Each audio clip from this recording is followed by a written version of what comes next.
Good morning, students. Today it's the second topic of class 8th and the first topic of geography, which is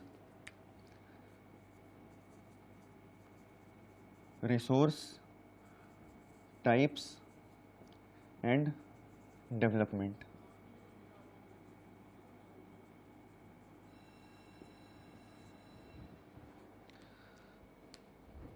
In my opinion, all of you know about what is a resource, but we will discuss this further in this chapter. What is resource? If अगर हम इसे हिंदी में simple language में पूछते हैं तो resource क्या होता है? रिसोर्स वो सारी चीज़ें होती हैं जो हमारी नीड्स को सेटिस्फाई करती हैं, ठीक। लेकिन इसके साथ सिर्फ यही बोलना काफ़ी नहीं है कि जो चीज़ हमारी नीड्स को सेटिस्फाई करें वो रिसोर्स हैं। उनके साथ और भी बहुत सारी चीज़ें जुड़ी होती हैं, जैसे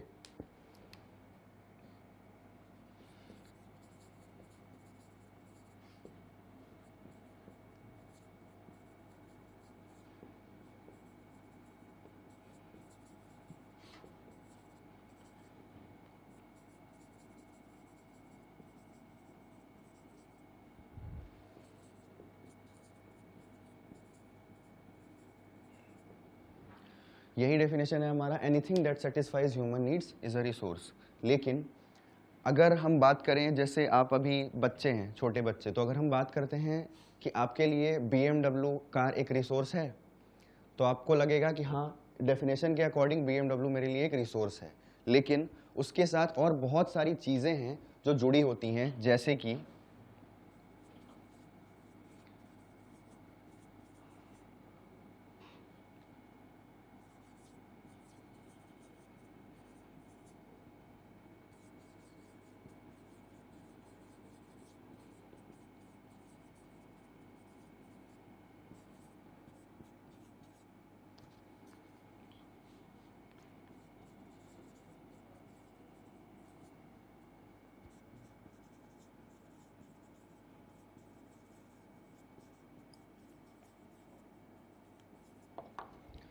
A resource should be economically feasible, culturally acceptable and technologically accessible. अब इन तीनों वर्ड्स का मीनिंग क्या है? तो अगर मैंने अभी पूछा कि BMW कार या ऑडी वो आपके लिए एक रिसोर्स है, तो अगर आप उससे स्कूल जाते हैं या अपने कोचिंग में जाते हैं अपने पापा के साथ, तो वो आपके लिए एक रिसोर्स है। लेकिन अगर BMW मैं आपको ड्राइव करने को दे दूँ तो वो आपके लिए एक रिसोर्स नहीं होगा। क्यों नहीं होगा? क्योंकि पहली चीज़ कि वो इकोनॉमिकली फीजिबल नहीं है आपके लिए, आप उस चीज़ को नहीं खरीद सकते, आप उस चीज़ को अफोर्ड नहीं कर सकते। वो टेक्नोलॉजिकली एक्सेसिबल भी नहीं है, आपको कार चलानी नहीं आती। तो अगर आपको कार चलानी नहीं आती तो आप ये नहीं बोल सकते कि BMW मेरे लिए एक रिसोर्स है और मैं उससे स्कूल जा सकता हूँ, ठीक है। तो जब तक ये तीन चीज़ में से ये तीनों चीज़ें नहीं जुड़ी होंगी उस रिसोर्स के साथ, तब तक हम ये नहीं बोल सकते कि वो रिसोर्स हमारे लिए यूज़फुल है। तो ये तीनों में से कोई ना कोई एक चीज़ ऐसी, अगर कोई भी एक ऐसी चीज़ है जो आपके फेवर में नहीं है, तो इसका मतलब है कि आपके लिए वो एक रिसोर्स नहीं है। अब अगर हम बात करें रिसोर्स के टाइप्स की, या तो हमने बचपन में पढ़ा है, शुरू से पढ़ते आ रहे हैं हम, रिन्यूएबल रिसोर्स क्या होता है, नॉन रिन्यूएबल क्या होता है, एग्जॉस्टेबल क्या होता है, बायोटिक क्या होता है, अबायोटिक क्या होता है। तो उन्हीं चीज़ों को हम डिटेल में अभी यहाँ पे डिस्कस करेंगे। अगर इसको एक्सप्लेन करना है तो इससे हम थोड़ा सा और समझ लेते हैं। तो कोई भी चीज़ जो ह्यूमन नीड्स को सेटिस्फाई करे वो एक रिसोर्स है। ये है सिंपल डेफिनेशन, प्रोवाइडेड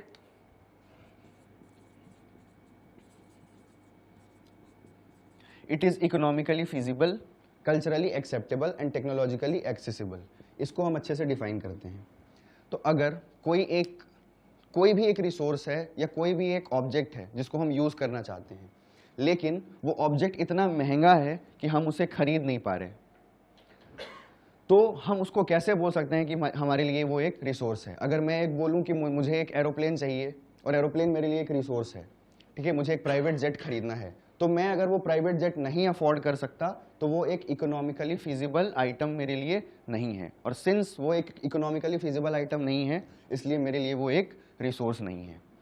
दूसरा, तो ये तो इकोनॉमिक प्रॉस्पेरिटी की बात हो गई कि उसमें पैसे कितने लग रहे हैं या हम उसको अफोर्ड कर पा रहे हैं या नहीं कर पा रहे हैं।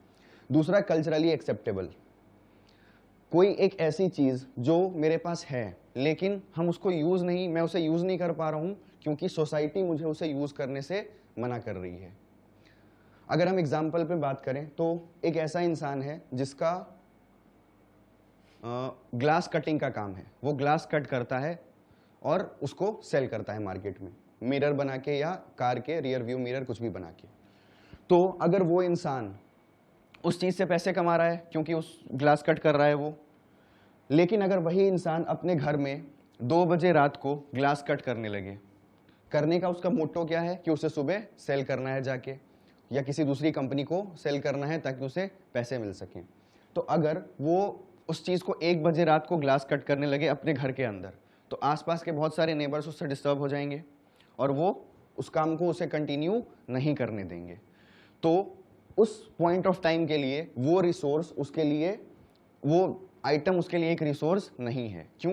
क्योंकि वो कल्चरली एक्सेप्टेबल नहीं हुआ। वैसे ही तीसरा होता है टेक्नोलॉजिकली एक्सेसिबल। अब कोई एक ऐसा रिसोर्स है, जैसे मैंने पहला ही एग्जांपल दे दिया था BMW का, जो मेरे पास है लेकिन मुझे उसे यूज़ करना नहीं आता। तो अगर आप उसे यूज़ नहीं कर सकते तो आप कैसे बोल सकते हैं कि वो हमारे लिए यूज़फुल है? तो तीसरी चीज़ हमारी आ गई टेक्नोलॉजिकली एक्सेसिबल। तो ये था बेसिक रिसोर्स का। अब हम आगे देखेंगे टाइप्स ऑफ रिसोर्सेज।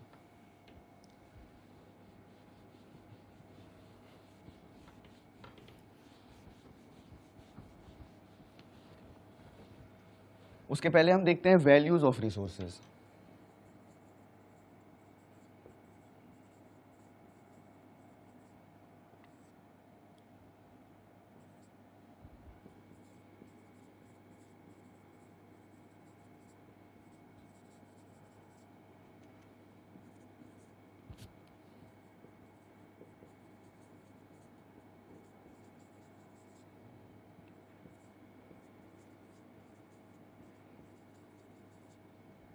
पहला होता है इकोनॉमिक वैल्यू, सेकंड होती है एस्थेटिक वैल्यू और थर्ड होती है लीगल वैल्यू। एस्थेटिक वैल्यू को हम प्लेजर भी बोल सकते हैं। तो बहुत सारे ऐसे रिसोर्सेज हैं हमारे, जो हर रिसोर्सेज इन तीनों में से किसी ना किसी एक कैटेगरी में आता है। तो इकोनॉमिक का मतलब आपको पता है वो किस चीज़ से रिलेटेड है, that is related to money. तो जैसे अगर हम कोल की बात करें, हमारे कंट्री में कोल का प्रोडक्शन होता है। अब ये कोल क्यों यूज़ होता है? इस कोल को हम मार्केट में सेल करते हैं, गवर्नमेंट मार्केट में सेल करती है, इससे इलेक्ट्रिसिटी जनरेट होता है। पहले इससे ट्रेन्स चलती थी, अभी भी जो टॉय ट्रेन्स होती हैं वो कोल से चलती हैं। तो इसको बर्निंग के लिए हम इसका यूज़ करते हैं। तो ये सब इसकी वैल्यू है। लेकिन कोल की वैल्यू तब है जब वो मार्केट में सेल हो रहा है और उससे पैसे आ रहे हैं। तो कोल को सेल करने से हम प्रॉफिट अर्न करते हैं या गवर्नमेंट हमारी प्रॉफिट अर्न करती है। तो इसलिए इकोनॉमिक वैल्यू है कोल की। होप आपको समझ में आ गई होगी ये चीज़। दूसरी होती है एस्थेटिक वैल्यू। एस्थेटिक वैल्यू का मतलब होता है प्लेजर। अगर बहुत गर्मी लगती है हमें, गर्मी के सीज़न में, तो हम क्या करते हैं, हम किसी हिल स्टेशन पे चले जाते हैं। वहाँ हमें माउंटेन्स दिखते हैं, लेक्स दिखते हैं, वैलीज़ दिखती हैं, जो बहुत सुंदर लगती हैं देखने में हमें। तो उससे हमें प्लेजर मिलता है। प्लेजर का मतलब खुशी मिलती है वो चीज़ से, हमें उस चीज़ की उस टाइम पे ज़रूरत होती है। या आप कभी बहुत फ्रस्ट्रेटेड हो, आपके घर में कोई बहुत फ्रस्ट्रेटेड है, तो वो लोग घूमने चले जाते हैं कहीं। तो जो भी चीज़ें हमें देखने में अच्छी लगें वो प्रूव करती हैं कि वो उसकी एस्थेटिक वैल्यू है, मतलब उससे देखने से हमें प्लेजर मिल रहा है। तो इसका एग्जाम्पल में हम क्या ले सकते हैं, माउंटेन्स, लेक्स, ओशंस एक्सेट्रा। तीसरी होती है रिसोर्स की लीगल वैल्यू।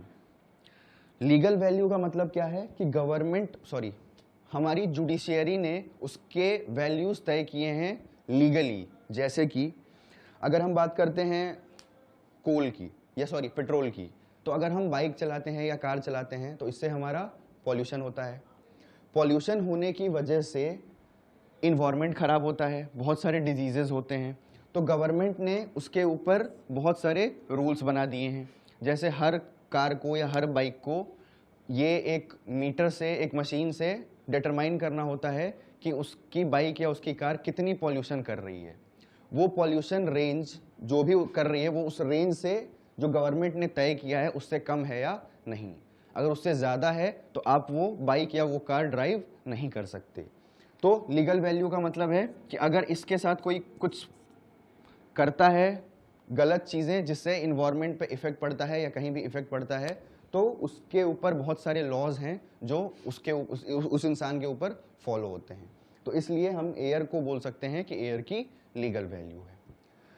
अब अगर हम कोई एक पर्टिकुलर रिसोर्स को लेते हैं तो कोई ज़रूरी नहीं है कि वो रिसोर्स की तीनों वैल्यू होगी, लेकिन ये डिटरमाइंड है कि तीनों में से कोई एक वैल्यू उस रिसोर्स की ज़रूर होगी। हो सकता है कोई रिसोर्स ऐसा हो जिसकी सारी वैल्यूज़ हो, इकोनॉमिक वैल्यू भी हो, एस्थेटिक वैल्यू भी हो और लीगल वैल्यू भी हो। अगर हम ऐसे बात करें तो कोल, हम कोल को इस कैटेगरी में डाल सकते हैं। अगर कोल का इकोनॉमिक वैल्यू आपको पता चल गया, उसे सेल करने से पैसे आते हैं। कोल का एस्थेटिक वैल्यू क्या है? कोल माइंस बहुत सारे हैं जो लोकेटेड हैं हमारे झारखंड में और मध्य प्रदेश में। तो बहुत सारे लोग ऐसे होते हैं जो कोल माइंस को देखने जाते हैं। क्यों? क्योंकि वो एक उनके लिए बहुत अलग सा एक्सपीरियंस होता है। लोगों ने कभी कोल माइंस, क्योंकि हर जगह अवेलेबल नहीं होता तो इसलिए हम इसे देख नहीं पाते। तो अगर आप सिर्फ उसे देखने जा रहे हैं तो उससे आपको प्लेजर मिल रहा है। तो इसलिए हम बोल सकते हैं कि कोल की एक एस्थेटिक वैल्यू भी है। थर्ड, कोल की इलीगल सेलिंग करना बैन है।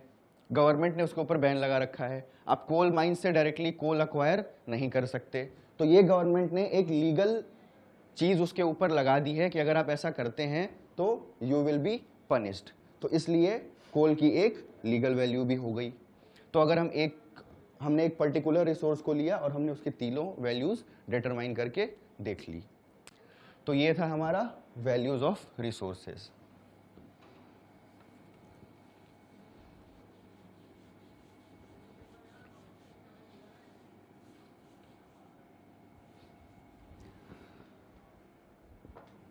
अब हम आगे देखेंगे कि कितने टाइप के हमारे रिसोर्सेज हैं।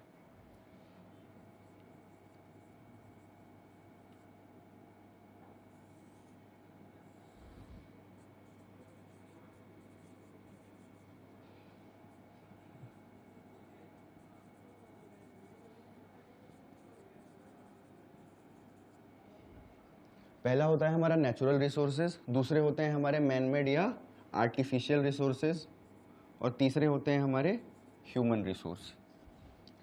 नेचुरल रिसोर्सेज को हम सब कैटेगराइज कर सकते हैं दो पार्ट में,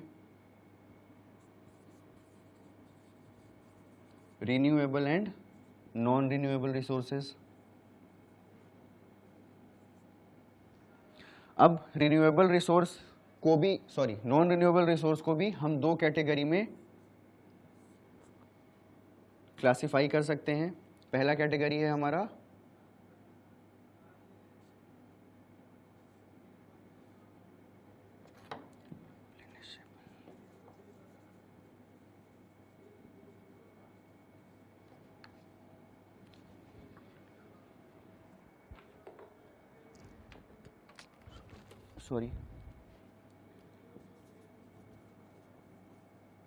रिसाइक्लेबल या नॉन रिसाइक्लेबल।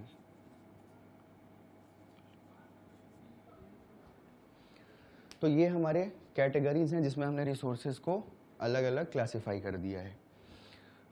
आई होप आपको ये सब चीज़ें तो पता होंगी, मे बी आपको ह्यूमन रिसोर्स ना पता हो क्योंकि ये हमने कभी प्रीवियस क्लासेस में नहीं पढ़ा है। तो हम एक बार इसको यहाँ पे डिटरमाइन कर लेते हैं, अच्छे से जान लेते हैं। रिसोर्सेज आपको समझ में आ गया जो हमारी नीड्स को सेटिस्फाई करती हैं। अब इनको तीन सब कैटेगरीज में हमने क्लासिफाई किया है, natural resources, man made resources और ह्यूमन रिसोर्सेज। नेचुरल रिसोर्स को हमने और सब कैटेगराइज किया रिन्यूएबल और नॉन रिन्यूएबल में। अब नेचुरल रिसोर्सेज होते क्या हैं? नेचुरल रिसोर्सेज वो होते हैं जो हमें नेचर ने प्रोवाइड किया है, जैसे सॉइल या रॉक्स जिससे हम मिनरल्स ऑब्टेन करते हैं, या एयर या वाटर। ये सारी चीज़ें हमने बनाई नहीं है, हमने कुछ भी मैन्युफैक्चर नहीं किया है। ये सारी चीज़ें कहाँ से आई हैं? नेचर ने ही हमें ये सारी चीज़ें प्रोवाइड कर दी और हम उसको यूज़ करते हैं। तो ऐसे रिसोर्सेज को हम बोल सकते हैं कि वो नेचुरल रिसोर्स हैं। अब नेचुरल रिसोर्स दो टाइप के होते हैं, रिन्यूएबल रिसोर्स और non renewable resource. Renewable resource का मतलब क्या है? रिन्यूएबल रिसोर्सेज वो होते हैं जिन रिसोर्सेज जो रिसोर्सेज लिमिटेड नहीं है हमारे पास, इनकी अनलिमिटेड क्वांटिटी अवेलेबल है और हम इसको जितना चाहें उतना यूज कर सकते हैं। इसके बारे में आगे और भी डिस्कस हम करेंगे, अभी हम बस इतना ही जान लेते हैं। जैसे हमारे पास सोलर एनर्जी है या हमारे पास विंड एनर्जी है, तो सोलर एनर्जी कभी खत्म नहीं होती, उसे रिन्यू होने की जरूरत नहीं है, वो कंटिन्यूअसली हमारे पास अवेलेबल है। वैसे ही अगर हम विंड की बात करें तो विंड भी हमारे पास कंटिन्यूअसली अवेलेबल है। तो ये सारे रिसोर्सेज हमारे आ जाएंगे रिन्यूएबल रिसोर्सेज में। दूसरे होते हैं non renewable resource. Non renewable resource वो हैं जिनकी क्वांटिटी दुनिया में, वर्ल्ड में फिक्स्ड है, उनको रिप्लेनिश होने में टाइम लगता है, वो रिसोर्सेज रिप्लेनिश होते हैं लेकिन उन्हें रिप्लेनिश होने में मिलियंस ऑफ ईयर्स लग जाते हैं। तो अगर उन रिसोर्सेज को हम अभी खत्म कर देंगे तो हमारे पास मिलियंस ऑफ ईयर्स तक कुछ भी नहीं होगा उसका सब्स्टिट्यूट जिसको हम यूज कर सकें। इसको भी हम सब कैटेगराइज कर सकते हैं रिसाइक्लेबल और नॉन रिसाइक्लेबल में। रिसाइक्लेबल रिसोर्सेज क्या हैं? इनकी भी क्वांटिटी हमारे पास फिक्स्ड है लेकिन इनको हम एक फॉर्म से दूसरे फॉर्म में चेंज कर सकते हैं, जैसे गोल्ड और सिल्वर। गोल्ड और सिल्वर हमें कैसे ऑब्टेन होता है? रिवर्स इसको अपने साथ डिपॉजिट करती हैं। अब इनको हम अगर यूज करें तो हो सकता है कि हम इसका एक 2 ग्राम या 3 ग्राम गोल्ड है हमारे पास, तो हम उसका एक रिंग बना लें।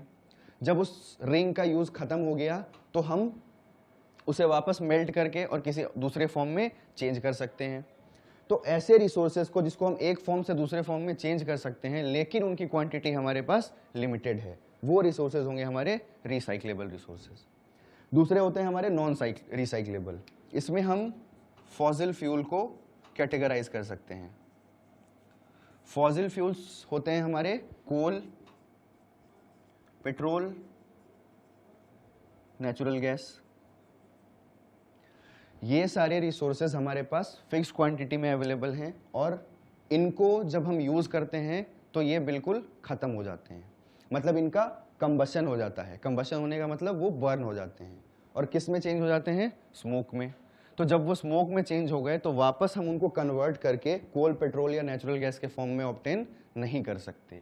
तो ऐसे रिसोर्सेज को हम बोलेंगे नॉन रिसाइक्लेबल रिसोर्स। अब ये तो बात हो गई हमारी नेचुरल रिसोर्स की। अब हम आते हैं मैन मेड रिसोर्सेज में। मैन मेड रिसोर्सेज का मतलब ये है कि हमने उन रिसोर्सेज को बनाया तो है लेकिन हमने नेचुरल रिसोर्सेज को यूटिलाइज करके मैन मेड रिसोर्सेज बनाए हैं। अगर अब इसका एग्जांपल हम कुछ भी दे सकते हैं, बिल्डिंग्स, रोड्स, पार्क, ब्रेड, कुछ भी इसमें जो हमने बनाया है हम उसे आर्टिफिशियल या मैन मेड रिसोर्स में कैटेगराइज कर देते हैं। तो ये सारी चीज़ों को अगर हम देखते हैं तो ये कुछ भी, जितनी भी चीज़ें हैं सब हमने किसी न किसी नेचुरल रिसोर्स को यूटिलाइज करके बनाया है। जैसे अगर हमने बिल्डिंग बनाई है तो बिल्डिंग हम किस चीज़ से बनाते हैं? बिल्डिंग में हमें ब्रिक्स की ज़रूरत पड़ती है, ब्रिक्स हमारे सॉइल से बनते हैं, ठीक है। सीमेंट बनाते हैं हम जिसमें हम बहुत सारे केमिकल्स का यूज़ करते हैं, तो वो केमिकल्स हमें नेचर से ऑब्टेन होता है। वैसे अगर हम रोड्स की बात करें तो रोड्स में भी बहुत सारी चीज़ें होती हैं, ठीक है, जैसे कंक्रीट और ये सब, ये सारी चीज़ें हम बनाते नहीं, ऑब्टेन होते हैं ये सारी चीज़ें नेचुरल फॉर्म में। पार्क, ब्रेड, अगर हम ब्रेड भी खाते हैं एक, तो ब्रेड हमारे पास कहाँ से आता है? वीट से आता है। और वीट हम बनाते नहीं, वो हमारे पास अवेलेबल है, बस हम उसे ग्रो करते हैं सॉइल में। तो अगर हमने उसमें अल्टीमेटली उसमें भी हमने सॉइल का यूज़ कर लिया। तो हमेशा man made resources natural resources को एक्सप्लॉइट करके ही बनाए जाते हैं। अब थर्ड कैटेगरी आती है हमारी ह्यूमन रिसोर्स की। ह्यूमन रिसोर्स का क्या मतलब है? अभी हमने देखा कि हमने नेचुरल रिसोर्स को एक्सप्लॉइट करके मैन मेड रिसोर्स बनाया, लेकिन उसको एक्सप्लॉइट करने के लिए हमें किन किन चीज़ों की ज़रूरत पड़ी?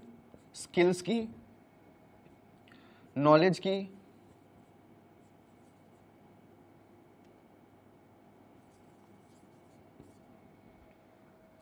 स्किल और नॉलेज जब तक हमारे पास नहीं रहेगा हम ना किसी रिसोर्स को यूज कर सकते हैं, ना किसी रिसोर्स को हम एक फॉर्म से दूसरे फॉर्म में चेंज कर सकते हैं।